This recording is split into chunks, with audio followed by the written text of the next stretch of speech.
Hey guys, I welcome you all on my channel Meg and Unsolved Mystery। और आज हम discuss करेंगे balancing of several rotating masses in same plane, जिसका हिंदी में मतलब है यदि किसी शाफ्ट में बहुत सारे मासेस लगे हैं जो एक ही प्लेन पे घूम रहे हैं, उन सभी मासेस को संतुलित करना। उन सभी मासेस के कारण जो असंतुलन उत्पन्न हो रहा है, उन सभी को एक अलग मास, एक नया मास लगा के उन सभी मासेस को संतुलित करना, ये हम पढ़ेंगे आज के वीडियो लेक्चर में। तो before starting I request you all to please like, share and subscribe my channel Mac and unsolve mystery to watch all the latest new videos on mechanical engineering subjects and also watch all the previous videos on this subject theory of machines। तो last video lecture में हमने balancing of rotating masses देखा था, लेकिन उस video में हमने केवल एक ही मास, केवल एक मास के कारण जब डिस्टरबेंस उत्पन्न हो रहा है तो उस एक मास को हमने बैलेंस किया था दूसरे मासेस से, ठीक है। लेकिन अब हम आज क्या देखेंगे, एक की जगह बहुत सारे मासेस हैं और सभी घूम रहे हैं। उन सभी मासेस को बैलेंस करना है केवल एक मास से। तो इसको हम देखेंगे आज के वीडियो लेक्चर में। तो चलिए शुरू करते हैं। यहाँ पे आप देखिए, मान लीजिए एक शाफ्ट है, जैसे ये शाफ्ट है या एक्सेल है। इस शाफ्ट में एक ये प्लेन है, सर्कुलर प्लेन, एक प्लेन है कोई, ठीक है। एक ये प्लेन मतलब एक सतह, एक ये वर्टिकल सतह है। इस शाफ्ट में बहुत सारे मासेस लगे हुए हैं इस प्लेन पे। मान लीजिए एक मास लगा है यहाँ पे, एक मास लगा है यहाँ पे, एक मास लगा है यहाँ पे, ठीक है। और कहीं मास लगा दे, एक मास और यहाँ लगा दे इधर पे। टोटल 4 मास मान लीजिए इस शाफ्ट में लगे हुए हैं, और ये चारों मास का केंद्र, गुरुत्वाकर्षण केंद्र शाफ्ट की अक्ष से दूरी पे है, ठीक है। शाफ्ट का जो एक्सिस है, ये एक्सिस कौन सा कहलाता है, एक्सिस ऑफ रोटेशन, जो उसकी घूमने की अक्ष है, उससे दूरी पे है वो सभी द्रव्यमान, सभी मास। अब मैंने आपको लास्ट वीडियो लेक्चर में बताया था, यदि सेंटर ऑफ ग्रेविटी, किसी भी द्रव्यमान का मास का सेंटर ऑफ ग्रेविटी यदि अक्ष पे नहीं होता है तो वो क्या करता है, अनबैलेंस करता है। किस कारण से अनबैलेंस होता है, क्योंकि उसके ऊपर अपकेंद्री बल या सेंट्रीफ्यूगल फोर्स कार्य करने लगता है। तो ये चारों मासेस इस अक्ष पे नहीं है, इनके सेंटर ऑफ ग्रेविटी। तो इसके कारण क्या होगा, इन सभी के कारण अनबैलेंस उत्पन्न होगा। क्यों, क्योंकि सभी के ऊपर बाहर की दिशा में क्या कार्य करेगा, बाहर की दिशा में अपकेंद्री बल, सेंट्रीफ्यूगल फोर्स कार्य करेगा। 4 मास बनाए हैं, 2 भी हो सकते हैं, 5 भी हो सकते हैं, कितने भी हो सकते हैं। अब इन सभी मासेस का केंद्र अक्ष पे लाने के लिए, बैलेंस करने के लिए, मतलब यदि मैं एक नया मास जोड़ दूं, इस तरीके से जोड़ दूं कि इन सब को मिला के, अब ये पांचों को मिला के जो सेंटर ऑफ ग्रेविटी है वो केंद्र पे आ जाए, यहाँ पे आ जाए, तो ये बैलेंस हो जाएगा, ठीक है। पहले क्या हो रहा था, केवल मान लीजिए 4 मास थे, चारों को मिला के सेंटर ऑफ ग्रेविटी नहीं आ रहा था अक्ष पे, तो वो क्या हो रहा था, उसके कारण सेंट्रीफ्यूगल फोर्स लग रहा था चारों के कारण, और उसके कारण वाइब्रेशंस आ रहे थे। अब इनको बैलेंस करने के लिए मैंने इसी प्लेन पे, जिस प्लेन पे ये घूमेंगे, इसी प्लेन पे एक और मास लगा दिया कुछ दूरी पे, जिससे क्या हुआ कि अब इन सब का सेंटर ऑफ ग्रेविटी अक्ष पे आ जाएगा, और जितना सेंट्रीफ्यूगल फोर्स इन चारों के कारण लग रहा था, उतना ही फोर्स इस अकेले के कारण लगेगा, जो इन चारों को बैलेंस कर देगा। मतलब जितना इनके कारण लग रहा था उतना ही इसके कारण बल लगने लगेगा, और अपोजिट डायरेक्शन में। तो किस तरीके से बैलेंस किया, जितने भी मास लग रहे थे उनके कारण जितना भी बल आ रहा था, उस बल का, उन सब चारों मासेस का टोटल जितना भी बल था, उतने बल के बराबर हमने एक दूसरा मास लगा दिया। वो मास ने क्या किया, उस बल को शून्य कर दिया, ठीक है। जैसे मान लीजिए आप एक रस्सी को यहाँ से खींच रहे हैं, कोई दूसरा यदि यहाँ से उतने ही बल से खींचने लगे तो कुल बल कितना हो जाएगा, वहां पे शून्य हो जाएगा। वैसे ही जितना भी बल उन चारों के कारण लग रहा था, यदि आप एक और मास लगा दें जिसका बल इन चारों के बराबर हो और उसके अपोजिट दिशा में हो, तो चारों का बल कितना हो जाएगा, शून्य हो जाएगा। तो वो हो जाएगा बैलेंस। अब इसका डायग्राम देखिए कैसे बनता है। मान लीजिए ये 4 मास थे, ठीक है। अब यदि आप इसको यहाँ से देखेंगे तो आपको कैसा दिखेगा, एक रॉड दिखेगी, एक ऐसा ये बस डिस्क दिखेगी। मास तो समझ में नहीं आएंगे कौन सा मास कहाँ पे है, कितनी दूरी पे है। तो इसको देखने के लिए आप कहाँ से देखेंगे, आप देखिए यहाँ से देखिए। मान लीजिए जब आप यहाँ से देखें तो आपको क्या दिखेगी, शाफ्ट एक गोला दिखेगी और ये चारों मासेस आपको दिखेंगे, ठीक है। चारों मासेस कैसे दिखेंगे, पहला ये मास दिखेगा आपको यहाँ पे, यहाँ से कुछ दूरी पे। दूसरा ये वाला मास आपको दिखेगा, ये मास इस तरीके से दूरी से, ठीक है। दूसरा मास आपको दिखेगा, तीसरा मास भी आपको दिखेगा, चौथा मास भी आपको दिखेगा। अब आप क्या करेंगे, इसको बैलेंस करेंगे, एक पांचवा मास लगा देंगे तो पांचवा मास भी आपको। तो कहाँ से देखना है, साइड से। तो हम जब भी बहुत सारे मासेस का केस सॉल्व करते हैं तो हम साइड व्यू देखेंगे। अब वैसे ही एक एग्जांपल देखिए मैंने यहाँ पे दिया हुआ है। मान लीजिए एक शाफ्ट है जिसके एक ही प्लेन पे, अब एक ही प्लेन पे है मतलब एक ही सतह पे है, 4 मासेस हैं। पहला मास है मान लीजिए m1, ये m1, यदि आप इसमें बोले तो एक मास यहाँ पे है m1, ठीक है। कितना मास है m1, और उस मास की सेंटर ऑफ जो एक्सिस है, एक्सिस ऑफ रोटेशन, वहां से दूरी है मान लीजिए r1। तो ये मास है m1 और ये इसकी दूरी है, क्योंकि केंद्र कैसा दिखेगा, शाफ्ट केंद्र की तरह, ये शाफ्ट का केंद्र है, ठीक है। एक्सिस जो है वो एक बिंदु की तरह दिखेगी। एक्सिस यहाँ से आप देखेंगे तो एक्सिस एक बिंदु दिखेगी, तो एक्सिस से उसकी दूरी कितनी है, r1। वैसे ही एक और मास है कहीं पे m2 जिसकी दूरी है r2। तीसरा मास है m3 जिसकी दूरी है r3। चौथा मास है m4 जिसकी दूरी है r4। ये चारों मासेस के कारण अनबैलेंस उत्पन्न हो रहा है। अनबैलेंस क्यों उत्पन्न होगा, क्योंकि इनके ऊपर अपकेंद्री बल लगेगा। तो m1 के ऊपर जो सेंट्रीफ्यूगल फोर्स लग रहा है वो है Fc1, इसके ऊपर लग रहा है Fc2, m3 के ऊपर लग रहा है Fc3 और m4 के ऊपर लग रहा है Fc4। दूसरी चीज, इन सारे मासेस का कोण हम यदि एक हॉरिजॉन्टल लाइन से, मान लीजिए यदि आप इसको साइड से देखिए, एक हॉरिजॉन्टल लाइन से ये सारे मासेस का आप कोण नापें, ठीक है। तो साइड में आपको कैसा दिखेगा, आपको व्यू कैसा दिखेगा, यहाँ पे मान लीजिए एक मास है, यहाँ से आप देख रहे हैं और एक हॉरिजॉन्टल लाइन से आप इसका एंगल नाप रहे हैं। तो आपको डायग्राम कैसा दिखेगा, एक एक्सिस दिखेगी, एक मास दिखेगा, ये हॉरिजॉन्टल लाइन से उसका एंगल आप देख सकते हैं, इसको बोलिए θ1। तो हॉरिजॉन्टल लाइन से उस मास का एंगल मान लीजिए θ1 है, m1 का एंगल θ1 है। इसी प्रकार m2 का एंगल हॉरिजॉन्टल से है θ2, m3 का एंगल है हॉरिजॉन्टल से θ3 और m4 का एंगल है हॉरिजॉन्टल से θ4। आप हमेशा ध्यान रखिए हॉरिजॉन्टल से ही एंगल लेंगे तो बहुत आसान हो जाएगा। तो न्यूमेरिकल आएगा इसका पेपर में, तो आपको क्या करना है, एंगल हॉरिजॉन्टल से ही लेना है। अब इन चारों मासेस को बैलेंस करने के लिए मैंने एक नया मास लगाया m, और कितनी दूरी पे लगाया उसको, r दूरी पे, अक्ष से r दूरी पे। जैसे मान लीजिए 4 मास थे, मैंने एक और यहाँ मास लगा दिया m और उसको लगाया r दूरी पे, और उसका हॉरिजॉन्टल से एक्सिस, जो लाइन से यहाँ से मैं एंगल नाप रहा हूँ वो एंगल को मैंने नाम दिया थीटा। यहाँ थीटा एंगल पे वो मास को लगाया है। तो उसका हॉरिजॉन्टल से एंगल मैंने कितना बोला, उसका हॉरिजॉन्टल से एंगल है, ये एंगल है थीटा, ठीक है।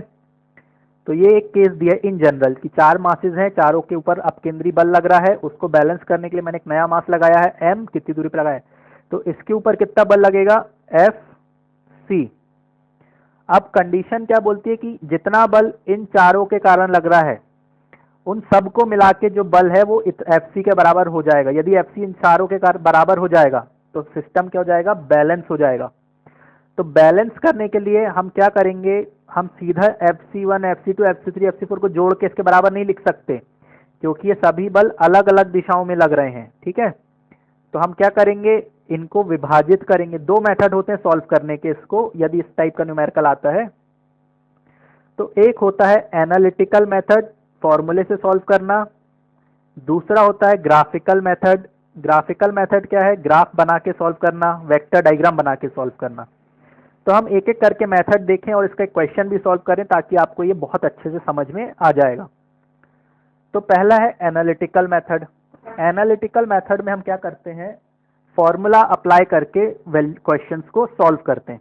देखिए सबसे पहले आपको क्या करना है, जैसे ये केस है, आपको क्वेश्चन में एक मास दिया है, कितने मास है, 4 मास है, चारों की आपको केंद्र से दूरी दी है r1, r2, r3 and r4। तो और इसकी गति मान लीजिए ओमेगा गति से घूम रहा है, तो ये जो m1 है इसके कारण फोर्स कितना है Fc1। तो Fc1 बराबर कितना होगा, सेंट्रीफ्यूगल फोर्स का क्या फॉर्मूला है, m1r1 ओमेगा स्क्वायर। ये किसके कारण फोर्स है, m1 के कारण। Fc2 कितना होगा, m2r2 omega square, omega same रहेगा। Fc3 कितना होगा, m3r3 ओमेगा स्क्वायर। इसी प्रकार F4 कितना होगा, m4r4 ओमेगा स्क्वायर। और इनको बैलेंस करने के लिए जो आपने मास लगाया m, उसके कारण फोर्स कितना होगा, उसके कारण फोर्स होगा m, उसकी दूरी r ओमेगा स्क्वायर। तो ये फोर्सेज हैं इनके कारण। तो फोर्स आप पता लगा सकते हैं, लेकिन यहाँ पे ओमेगा जो है वो हर तरफ से कैंसिल हो जाएगा बाद में जब आप इक्वल करेंगे। तो आप ओमेगा नहीं लीजिए, आप ओमेगा को छोड़ दीजिए। आप फोर्स में केवल क्या मानिए कि फोर्स में आप केवल दो ही वैल्यूज लीजिए, m और r। तो जितने भी आप फोर्स कैलकुलेट करें उसमें ओमेगा को छोड़ दीजिए आप कैलकुलेशन आसान करने के लिए। तो आप क्या लीजिए, Fc1 ऐसे मान लीजिए आपको निकालना है, तो Fc1 को आप m1 r1 करके बस निकालिए। ओमेगा आना चाहिए लेकिन ओमेगा को हम काट देते हैं कि वो बाद में कट नहीं है, तो पहले ही काट दिया। Fc2 इसको ले लीजिए क्या, m2 r2। इसी प्रकार सारे फोर्सेस को mr के फॉर्म्स में बस लीजिए। तो यदि आप इस तरीके से करेंगे तो क्या होगा, सारे फोर्सेस आपको मिल जाएंगे। कौन कौन से सारे फोर्सेस मिल जाएंगे, Fc1। Fc1 कैसे निकालेंगे, m1 इंटू r1, जो भी मास है m1 इंटू उसकी दूरी r1। Fc2 m2 into r2, Fc3 m3 into r3, Fc4 m4 into r4, और Fc कितना हो जाएगा m इंटू r। ये अभी आप इसको छोड़ दीजिए। अब क्या करिए, आप ये जो फोर्सेज आपने निकाल लिए, ठीक है, अब आप इनका एंगल पता लगा लीजिए कि हॉरिजॉन्टल से कितना कितने एंगल पे। ये θ1 एंगल पे है, θ2 एंगल पे है, θ3 एंगल पे है, और ये θ4 एंगल पे। चारों एंगल आप पता लगा लीजिए हॉरिजॉन्टल से।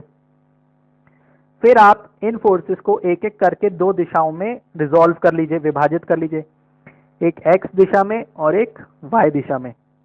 कैसे करना है, बहुत आसान है, आपको बस एंगल हॉरिजॉन्टल से लेना है। यदि आपने एंगल हॉरिजॉन्टल से लिया है तो मान लीजिए पहला फोर्स कौन सा है, Fc1 इस दिशा में लग रहा है, इसका जो हिस्सा x में लगेगा वो हो जाएगा Fc1 cos θ1, इसका एंगल क्योंकि θ1 है। ये किस दिशा में, x दिशा में। y दिशा में हो जाएगा वो Fc1 sin θ1। Fc1 की जगह आप क्या लिख सकते हैं, m1 r1। तो x में कंपोनेंट कितना हो जाएगा, m1 r1। y में कंपोनेंट कितना हो जाएगा, m1 r1 sin θ1। तो आपको कुछ नहीं करना है, क्या करना है, सबसे पहले Fc1 Fc2 Fc3 Fc4 निकाल लीजिए। कैसे निकालेंगे, m1 r1 करके। फिर उसका x में कंपोनेंट्स निकाल लीजिए सभी का। तो जैसे Fc1 है, इसका x में कंपोनेंट कितना हो जाएगा, m1 r1 आपने निकाल लिया, m1 r1 इंटू कितना हो जाएगा cos θ1। x में जब भी होगा तो cos, और y निकालेंगे तो क्या ले लेंगे, sin। तो यहाँ cos sin।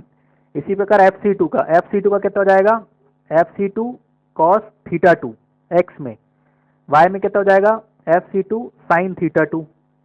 F3 का कितना हो जाएगा, F3 का x में हो जाएगा F3 cos θ3 x में, और y में कितना हो जाएगा F3 sin θ3। F4 का कितना हो जाएगा x में, F4 cos θ4, और y में कितना हो जाएगा F4 sin θ4। तो x में लेंगे तो cos ले लीजिए, y में लेंगे तो sin ले लीजिए। लेकिन एंगल आपको ध्यान रखना है, एंगल आपको हमेशा हॉरिजॉन्टल से ही नापना है, इस तरफ वाले हॉरिजॉन्टल से, ठीक है, θ1 θ2। यदि आप ऐसा करेंगे तो सारी वैल्यूज आपको मिल जाएगी। तो आप इसको सॉल्व करने के लिए एक तरीका अच्छा है, आप पहले जो भी मासेस दिए टेबल बना लीजिए। देखिए मैं बताता हूँ आपको, आसान तरीका है। आप एक टेबल बना लीजिए, पहले में आप जितने भी मास दिए हैं m1 m2 m3 m4 सारे मासेस की वैल्यू लिख दीजिए। फिर आप उनकी दूरी लिख दीजिए, r कितना कितना दिया है, m1 की दूरी कितनी है r1, m2 की दूरी r2, m3 की दूरी r3, m4 की दूरी r4। तीसरे कॉलम में आप क्या कीजिए, फोर्स निकाल लीजिए, Fc सेंट्रीफ्यूगल फोर्स। तो इसके कारण क्या जाएगा, m1 r1, इसके कारण m2 r2, इसके कारण m3 r3, इसके कारण m4 r4। ये मल्टीप्लाई कर करके आपने चारों फोर्स निकाल दीजिए। अब इन फोर्सेस का x पे कंपोनेंट कितना हो जाएगा, नहीं पहले आप एंगल भी लिख लीजिए, इनका एंगल। पहले आप क्या करिए, इनका यहाँ पे एंगल थीटा 1 कितना कितना एंगल है, इसका एंगल है थीटा 1, इसका एंगल है थीटा 2, इसका एंगल है थीटा 3, इसका एंगल है थीटा 4।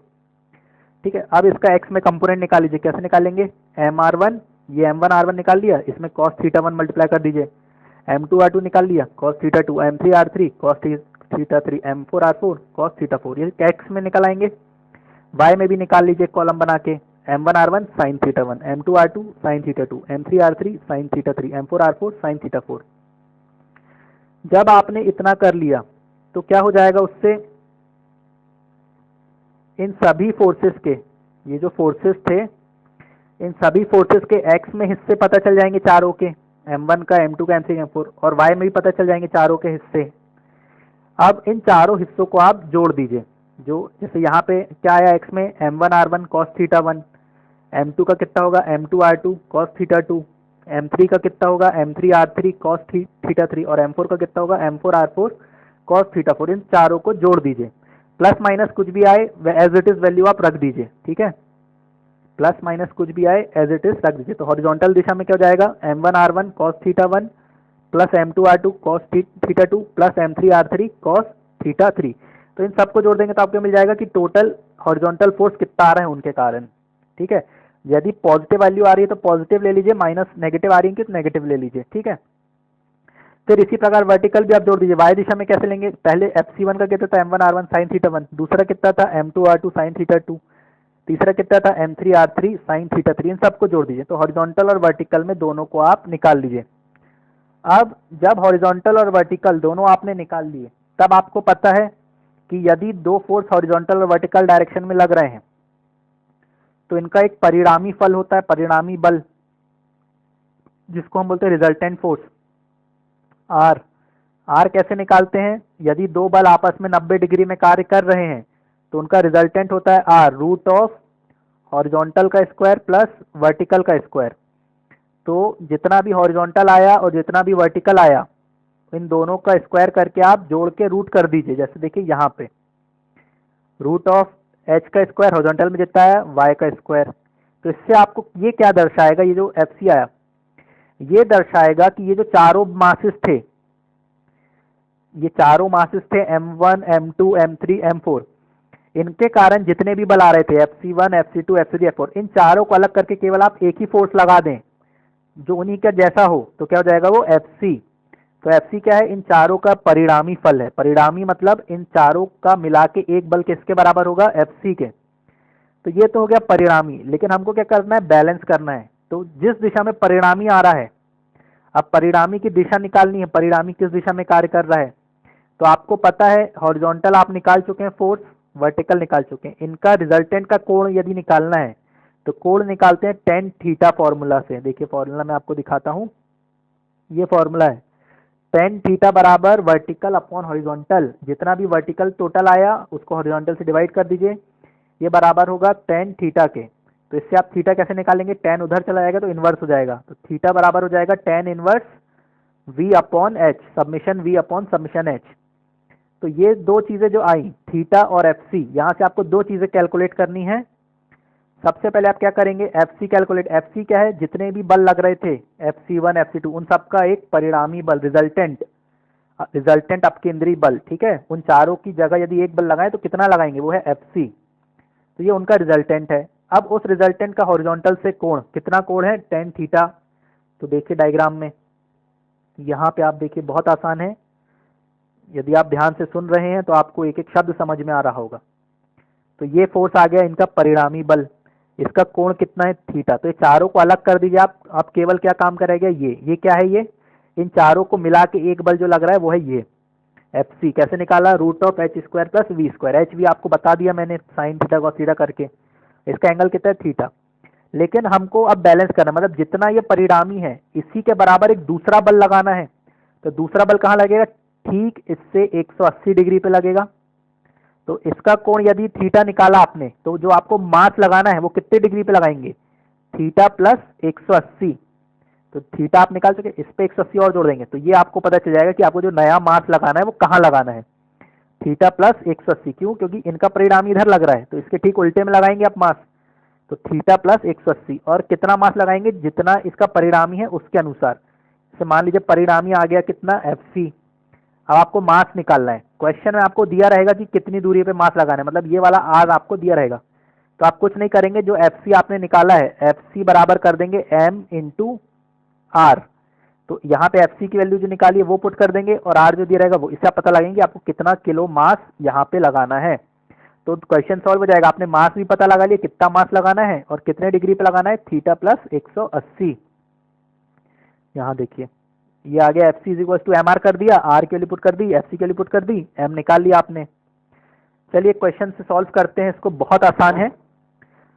क्या दिया है क्वेश्चन में, 4 masses M1 M2 M3 M4। कितने मास दिए हैं, 4। कौन कौन से, M1 M2 M3 M4।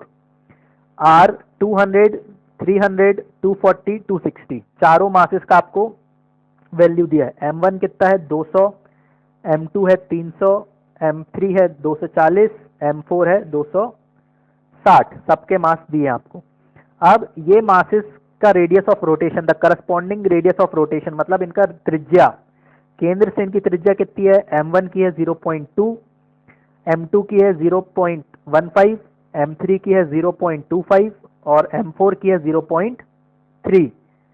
अब दिया है and the angle between successive masses. अब देखिए क्वेश्चन में यहाँ पे एंगल बिटवीन सक्सेसिव मासेस, ये लाइन बहुत इंपॉर्टेंट है। हमको एंगल हॉरिजॉन्टल से नहीं दिया है अभी, हमको दो मासेस के बीच बीच के एंगल दिए हैं। मतलब जैसे M1 और M2 के बीच का एंगल है 45, M2 और M3 के बीच का एंगल है 75 और M3 और M4 के बीच का एंगल है 135। कई बार क्वेश्चन में हमको सीधा हॉरिजॉन्टल से एंगल दिया रहता है, मतलब M1 का एंगल दिया रहेगा हॉरिजॉन्टल से, M2 का, M3 का और M4 का।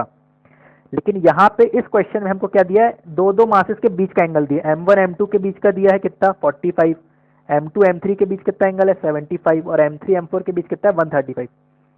तो यदि आपको इस तरीके का क्वेश्चन दिया तो आप क्या मान लीजिएगा, एक मास को हॉरिजॉन्टल मान लीजिए आप। जैसे मान लीजिए आप M1 को हॉरिजॉन्टल मान लीजिए, ठीक है। तो M1 को जब आप हॉरिजॉन्टल मान लेंगे तो M1 और M2 के बीच का एंगल कितना है 45, तो एक और मास बना दीजिए यहाँ 45 डिग्री पे। तो ये M1 है, ये क्या हो जाएगा M2। अब M2 और M3 के बीच का एंगल कितना है 75, तो ये M2 है, इससे 75 पे M3 बना दीजिए और M3 M4 के बीच कितना एंगल है 135, तो M3 और M4 के बीच में यहाँ से 135 नाप के बना दीजिए। यदि मान लीजिए आपको चारों के एंगल अलग अलग दिए, हॉरिजॉन्टल से दिए हैं, तो आपको सिंपल है, कुछ नहीं करना है, हॉरिजॉन्टल बनानी है। जितना भी M1 का एंगल दिया M1 बना देना है, M2 का एंगल हॉरिजॉन्टल से ही दिया है, M3 का एंगल हॉरिजॉन्टल से दिया है, M4 का एंगल हॉरिजॉन्टल दिया है। तो आपको एंगल कहाँ से दिया है ये ध्यान में रखना है। बच्चे यही गलती करते हैं कि दो मासेस के बीच का एंगल दिया है उसको हॉरिजॉन्टल से लेके बना दे रहे हैं, और यदि हॉरिजॉन्टल से लिया है तो उसको दो मासेस के बीच में ले रहे हैं। तो वो आपको बहुत ही ध्यान में रखना है। तो अभी क्या केस है, हमको दो दो के बीच का एंगल दिया है। अब हमको पता लगाना है पोजीशन एंड मैग्नीट्यूड, कहाँ पे आप मास लगाएंगे बैलेंस करने के लिए और कितना लगाएंगे, जबकि उसको कितनी दूरी पे लगाना है 0.2। तो आपको जो बैलेंसिंग मास है उसका रेडियस दिया हुआ है, R दिया हुआ है, कितना दिया है 0.2 मीटर पे लगाना है। तो इसका हम डायग्राम देखें, जैसा मैंने अभी बताया। क्या करें आप, M1 को मान लीजिए हॉरिजॉन्टल, तो M1 कितना है 200 kg, M2 कितना है 300, M2 ये रहा 300, उससे कितने डिग्री पे है 45 डिग्री पे। M4 कितना है, M3 कितना है 240, तो ये 240। ये M2 से इसका एंगल दिया है, M2 से कितना दिया है 75। आप हॉरिजॉन्टल से नहीं नापेंगे, 75 कहाँ से नापेंगे, M2 से, क्योंकि M2 से एंगल दिया है, M2 से दिया है 75, ये दिया है 45, ये दिया है 75 और M4 कितना है 260, वो कितना डिग्री है, यहाँ से M3 से दिया है 135, तो M3 से एंगल लेंगे। तो यहाँ पे एंगल देखिए दिया है ये 75, ये 45, ये 75, ये 135।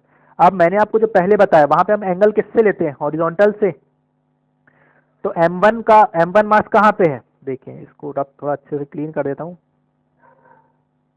M1 मास कहाँ है, ये इसका हॉरिजॉन्टल से एंगल कितना है, जो θ1 जिसको हम बोलते हैं, कितने एंगल पे हॉरिजॉन्टल से 0 डिग्री पे, तो θ1 यहाँ पे कितना जाएगा 0 डिग्री।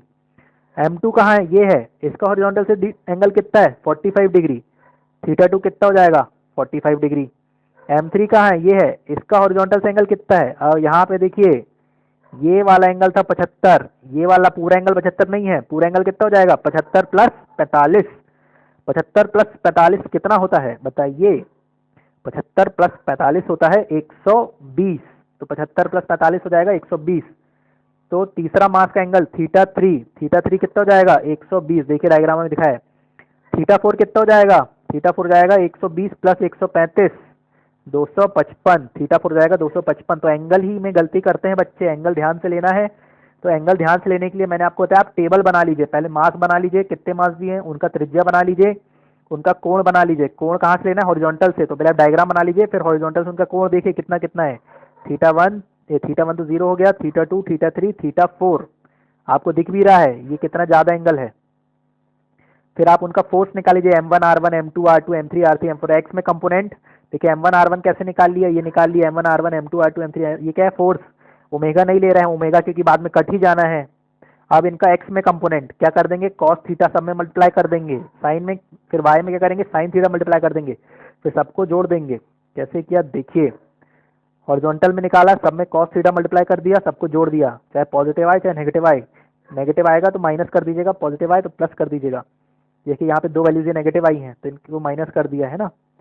तो इसको निकाला आपने कितना है 21.6 केजी मीटर, क्योंकि m इंटू आर था, m की यूनिट होती केजी, r की यूनिट होती मीटर, केजी मीटर। आपको रेडियस mm में दिया तो आप मीटर में कन्वर्ट कर लेंगे उसको, ठीक है।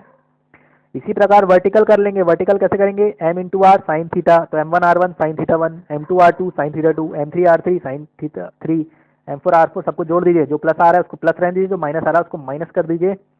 टोटल आ जाएगा सबमिशन ऑफ v। अब मैंने आपको बताया रिजल्टेंट, इन सब की जगह यदि आप एक बल लगाएंगे उसको बोलते हैं रिजल्टेंट, चारों की जगह एक बल कितना हो जाएगा रिजल्टेंट। कैसे निकालते हैं, root of H square plus V square, तो ये आ जाएगा रिजल्टेंट। तो इन चारों मासेस के कारण जो एक इकलौता बल आएगा वो है 23.2 केजी मीटर। और इसका कोण, इसका रिजल्टेंट का एंगल कैसे निकालेंगे, टेन थीटा बराबर v upon H. v value आपको आ गई यहाँ से 8.5, एच कितना आ गया 21.6, दोनों को डिवाइड करके टेन उसे ले जाइए, थीटा बताइए, थीटा आ रहा है, देखिए v आया 8.5, एच आया 21, थीटा आ गया 21.6 डिग्री। तो मतलब जो रिजल्टेंट मास है वो ये रहा, रिजल्टेंट जो फोर्स है चारों को मिला के एफ सी वो ये है, उसका थीटा कितना है 21.48, मतलब रिजल्टेंट इनके चारों के कारण कितने डिग्री पे लगेगा 21.48, ये रिजल्टेंट है। अब इसको बैलेंस करना है हमको, इस रिजल्टेंट को बैलेंस करना है, तो हम मास कहाँ लगाएंगे, ठीक इसके उल्टी दिशा में। तो एंगल कितना हो जाएगा 21.48 प्लस 180। तो रिजल्टेंट का जो मास आप लगाएंगे, कितना केजी मास लगाएंगे वो अभी बता रहा हूँ, पहले एंगल देखिए। एंगल कितना हो जाएगा 180 प्लस 21.48, तो ये आ गया एंगल, कितने एंगल पे लगाएंगे। और मास कैसे निकालेंगे, जो भी आपने फोर्स निकाला है उसको बराबर कर दीजिए एम आर के। आर कितना दिया 0.12, तो आर नीचे चला जाएगा, यहाँ डिवाइड हो जाएगा, तो आपको एम मिल जाएगा 116 केजी। तो आपको पता चल गया कितना किलो मास लगाएंगे बैलेंस करने के लिए, 116 केजी। कहाँ लगाएंगे 201 डिग्री हॉरिजॉन्टल से। अब हम देखते हैं दूसरा मेथड जो है ग्राफिकल मेथड। ग्राफिकल मेथड में हमको कैलकुलेशन नहीं करनी है ज़्यादा, हमको वेक्टर डायग्राम, जो फोर्सेस हैं उनको वेक्टर से दर्शाना है, उनको फोर्सेस को वेक्टर से दर्शाना है। तो सबसे पहले तो आप यही जो क्वेश्चन दिया उसका स्पेस डायग्राम बनाएंगे। स्पेस डायग्राम मतलब सारे फोर्सेस को दर्शाता हुआ डायग्राम, सारे मासेस को दर्शाता है, इस डायग्राम को बोलते हैं स्पेस डायग्राम। तो ये डायग्राम आप बना सकते हैं, जितने भी मास दिए M1 M2 M3 M4 उनका एंगल बना लीजिए, उनका मास दर्शा दीजिए कितना मास है। इसको बनाने के बाद पहला स्टेप आपने क्या किया, पहला स्टेप बनाया स्पेस डायग्राम। स्पेस डायग्राम में क्या किया आपने, सारे मासेस दर्शा दिए, उनकी त्रिज्या दर्शा दी। फिर आप उनका सेंट्रीफ्यूगल फोर्स, उनके कारण FC1 FC2 FC3 FC4 कैसे निकालेंगे, M1 R1 M2 R2 M3 R3 M4 R4, omega नहीं लेंगे, ओमेगा क्योंकि बाद में कट ही जाना है। तो रिजल्टेंट फोर्सेस निकाल लीजिए, आप टेबल बना के करिए तो बहुत आसान हो जाएगा। अब क्या करिए आप, जो फोर्सेस आए M1 R1 M2 R2 M3 R3 M4 R4 उसका आप डायग्राम बनाएं। पहले तो आप उनके एंगल देख लीजिए, थीटा 1 थीटा 2 थीटा 3 कितना दिया है। फिर आप एक स्केल मान लीजिए फोर्सेस को दर्शाने के लिए, मान लीजिए M1 R1 आया आपका, M1 इंटू R1 आपने जब मल्टीप्लाई किया मान लीजिए आया वो 10 KG metre, KG metre unit आएगी ना, क्योंकि mass unit KG, R unit metre. अब इसको आपको एक लाइन से दर्शाना है 10 केजी मीटर को, M1 R1 को। तो आप क्या करिए, स्केल ले लीजिए, आप इसको सपोज 2 सेंटीमीटर से दर्शा लीजिए। तो आपने स्केल क्या लिया 1 सेंटीमीटर, स्केल कितना लिया 1 सेंटीमीटर बराबर 5 केजी मीटर, है ना। 1 सेंटीमीटर बराबर 5 केजी मीटर लिया, तो 2 सेंटीमीटर बराबर कितना हो जाएगा 10 केजी मीटर। तो M1R1 को आप कितनी लंबी लाइन से दर्शाएंगे 2 सेंटीमीटर, और एंगल कितना लेंगे जो उसका एंगल दिया होगा θ1, तो θ1 एंगल पे एक लाइन बनाएंगे 2 सेंटीमीटर की, जो क्या दर्शाएगी M1R1। देखिए दिखा रहा हूँ डायग्राम से। मास कहाँ था, जैसे मैंने क्वेश्चन पे नहीं जाते हैं, जो पहले सबसे पहले डायग्राम था, जैसे 4 मास थे M1 M2 M3 M4, इनके एंगल थे θ1 θ2 θ3 और θ4, चारों एंगल। तो आप क्या करेंगे M1R1 आपने निकाला, एक स्केल ले लिया आपने, जो भी वैल्यू आ रहा है सबके लिए एक ही स्केल लेना है, एक स्केल कोई मान लीजिए, जैसे मान लीजिए 1 सेंटीमीटर बराबर आपने मान लिया 10 केजी पर मीटर या 5 केजी पर मीटर, ठीक है। तो आप क्या करेंगे, एक लाइन बनाएंगे θ1 एंगल पे, तो ये मैंने θ1 एंगल पे लाइन बनाई जो भी स्केल के अनुसार θ1 एंगल पे, तो ये हो जाएगा FC1। अब M2 के कारण फोर्स कितना है FC2 क्या है M2R2, कितने डिग्री पे है 90 डिग्री हॉरिजॉन्टल से। तो आप ये जो पॉइंट मिलेगा यहाँ से हॉरिजॉन्टल से एक लाइन बनाएंगे 90 डिग्री पे है मान लीजिए एंगल। तो फिर FC3 कहाँ लग रहा है, इधर लग रहा है। तो आप FC3 का एंगल या तो हॉरिजॉन्टल से नाप लीजिए या इधर से नाप लीजिए कितना होगा इससे M2 से। यदि आप हॉरिजॉन्टल से नापे θ3, तो हॉरिजॉन्टल लाइन बनाइए, वहां से एक इसी को आगे बढ़ाते एक लाइन बना दीजिए, स्केल लेके बनाना है स्केल के अनुसार, ठीक है FC3। फिर आप हॉरिजॉन्टल लाइन बनाइए यहाँ पे, उससे लेके एंगल जितना भी F4 का एंगल है ये बना दीजिए। तो आपको ये चारों लाइनें मिल जाएंगी, ये M1R1 M2R2 M3R3 M4R4, चारों लाइन्स आपने बना ली। अब ये जो आखिरी बचेगा, इनको यदि आप जोड़ेंगे तो ये हो जाएगा उनका रिजल्टेंट। आपने polygon law of forces applied mechanics में किया होगा ना, वही है बस। तो इनका रिजल्टेंट बन जाएगा। रिजल्टेंट की दिशा क्या होती है, जो फोर्सेस की दिशा है, इधर जा रहे हैं फोर्सेस तो उसके उल्टी दिशा में इधर पे फोर्स कहाँ जा रहे हैं, ऐसे जा रहे हैं, तो ये रिजल्टेंट किस दिशा में होगा, इस दिशा में। तो रिजल्टेंट आप निकाल लीजिए। आप क्या करेंगे, ये डायग्राम बनाने के बाद आप इस लाइन को नाप लीजिए, ये वाली लाइन को, और जो भी स्केल लिया उसका मल्टीप्लाई कर दीजिए यहाँ पे, ठीक है। जैसे मान लीजिए लाइन आई सपोज ये वाली 3 सेंटीमीटर की, आपने स्केल क्या लिया था 1 सेंटीमीटर बराबर 10 केजी मीटर, तो ये कितना हो जाएगा 30 केजी मीटर। तो रिजल्टेंट फोर्स कितना जाएगा 30 केजी मीटर। तो जो हम हॉरिजॉन्टल वर्टिकल कर रहे थे पहले वही हो जाएगा यहाँ पे, सीधा रिजल्टेंट आ जाएगा 30 केजी मीटर आ गया मान लीजिए। तो ये 30 केजी मीटर कहाँ लगेगा, इधर। तो आप बैलेंसिंग फोर्स कहाँ लगाएंगे, इसके उल्टी दिशा में, तो ठीक इसके 180 डिग्री में। दूसरा, आप इसी डायग्राम से एंगल भी निकाल सकते हैं, इस रिजल्टेंट का आप एंगल यहाँ से निकाल लीजिए थीटा से, तो आप मास कहाँ लगाएंगे, ठीक है इसके उल्टी दिशा में। तो इसके उल्टी दिशा में लगाएंगे तो जितना भी एंगल आ रहा है उस पर 180 और आप जोड़ देंगे, ठीक है। या तो आप सीधा इसी को आगे बढ़ाइए, पूरा एंगल एक ही बार में नाप लीजिए। तो चलिए न्यूमेरिकल से देखते हैं, जो पुराना न्यूमेरिकल था उसी केस में 4 मासेस थे M1 M2 M3 M4। M1 का एंगल कितना था 0, M2 का एंगल कितना है 45 डिग्री, M3 का एंगल कितना है हॉरिजॉन्टल से 120, M4 का एंगल कितना है 255 हॉरिजॉन्टल से। हमको एंगल क्वेश्चन में इनके बीच में दिया था, ठीक है। जैसे M1 M2 के बीच का एंगल दिया है 45, M2 M3 के बीच का 75, M3 M4 के बीच का एंगल दिया है 135 और इनके रेडियस भी। अब आप क्या करिए, टेबल बना लीजिए M1 M2 M3 M4 R1 R2 R3 R4 θ1 θ2 θ3 θ4। Theta कहाँ से नाप रहे हैं हॉरिजॉन्टल से। फिर आप निकाल लीजिए M1 R1। अब यहाँ पे हॉरिजॉन्टल वर्टिकल नहीं करना है, cos θ1 sin θ1 नहीं करना है, ग्राफिकल मेथड से आप कर रहे हैं तो आपको केवल MR। तो पहला फोर्स कहाँ है M1 R1 हॉरिजॉन्टल है, तो आप स्केल ले लीजिए कोई भी एक अपने अनुसार और एक लाइन बना दीजिए हॉरिजॉन्टल M1 R1 को जो दर्शाए। फिर M2 R2 कहाँ है 45 डिग्री पे, तो यहाँ पे एक लाइन बनाइए आप जहाँ पे खत्म हो रही है लाइन पहले वाली 45 डिग्री पे, M2 R2 नाप के स्केल के अनुसार। फिर M3 कितने डिग्री पे है, तो एक लाइन आप यहाँ बनाइए हॉरिजॉन्टल से कितने डिग्री पे 120, तो एक यहाँ रफ एक हॉरिजॉन्टल लाइन बनाइए हल्की सी उसको। फिर ये वाला जो पॉइंट मिला जहाँ M2 R2 खत्म हो रहा है वहाँ से एक लाइन बढ़ाइए आगे M3 R3 दर्शाते हुए। फिर जहाँ पे ये खत्म हो फिर एक रफ हॉरिजॉन्टल लाइन बनाई, वहाँ से आप 255 डिग्री लेके क्या बना दीजिए M4 R4। जब ये चारों लाइन बनाएंगे तो जो आखिरी के जो 2 बिंदु बचेंगे उनको आप जोड़ दीजिए उल्टी दिशा में, तो ये क्या दर्शाएगा रिजल्टेंट फोर्स उनका R। तो आप बैलेंस करने के लिए फोर्स का लगाएंगे इसके उल्टी दिशा में, ठीक इससे 180 डिग्री उल्टी दिशा में। तो देखिए ये रिजल्टेंट फोर्स हमको पता चल गया इधर लग रहा है, तो ठीक इसके उल्टी दिशा में हमने लगा दिया ये वाला मास M। मास M कैसे निकालेंगे, जो रिजल्टेंट फोर्स आप निकाल लेंगे उसको बराबर लिख देंगे MR, R को नीचे डिवाइड कर देंगे तो आपको मिल जाएगा M। तो M मिल गया, और इसका एंगल भी आप कहाँ से निकाल सकते हैं, सीधा इसी डायग्राम से आप एंगल नाप सकते हैं। तो इस तरीके से हम यदि बहुत सारे मासेस 2 या उससे ज़्यादा मासेस एक ही प्लेन पे घूम रहे हैं और उन मासेस को हमको एक मास से बैलेंस करना है, तो हम इस तरीके से 2 मेथड की मदद से निकाल सकते हैं कि कितना मास लगेगा, कहाँ लगेगा, कितने एंगल पे लगेगा।